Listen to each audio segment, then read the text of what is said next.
Scores of miners continue their unprotected strike at Bokoni Platinum Mine, and 13 black rhinos have been moved for their safety. I am Namcabomia. The situation is tense at the Bokoni Platinum Mine outside Burgersfort in Limpopo as thousands of mine workers continue their unprotected strike.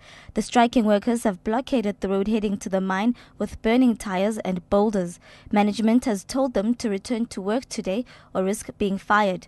The workers are demanding a 16,500 rand basic salary. The SABC's Jabulani Baloi reports. Thousands of workers are protesting outside the mine premises.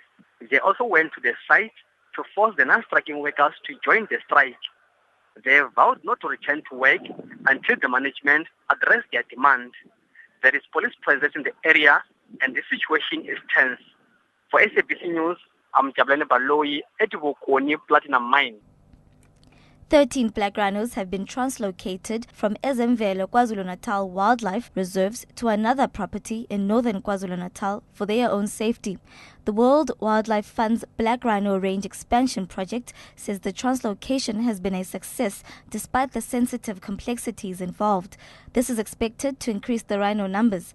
The organization's head, Jacques Flamand. We need to beef up our security, and we also need to try to reduce the consumer demand. I mean, that is the key, obviously, in the long term. We are hoping that there will be breakthroughs with Vietnamese and Chinese consumers, just hoping that these will be fruitful. Perhaps more resources need to be put toward rhino protection, and this is a difficulty. You know, most of the rhino have been poached out of areas like Kruger, which are huge and very difficult to police.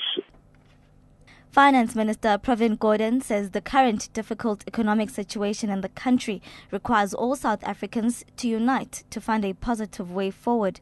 His statement comes after the Standard & Poor's downgraded South Africa's credit rating on Friday. It has warned that strikes in the mining sector are likely to feed into the political debate in the run-up to the 2014 elections, which may increase uncertainties related to the ANC's future policy framework. The rating agency also says it expects South Africa's underlying social tensions to increase pressure on government spending. Gordhan explains. All of us as South Africans need to recognize that there are huge deficits in our society, and all of us have a contribution to make. And one of the challenges with the way in which some of us have these public discourses is everything comes to the door of government. Now, where are the other social actors? What responsibilities and roles do they have? What do ordinary South African citizens have as their responsibility? 5 suspects linked to the sporadic killing of striking mine workers at various mines around Rustenburg in the northwest are to appear at the local magistrate's court today. The suspects are linked to the killing of NUM Regional Secretary Dali Vuyo at his home. The other 3 are linked to the killing of an Anglo-Plat mine worker who was also attacked and burnt while on his way from work to the Nkaneng informal settlement.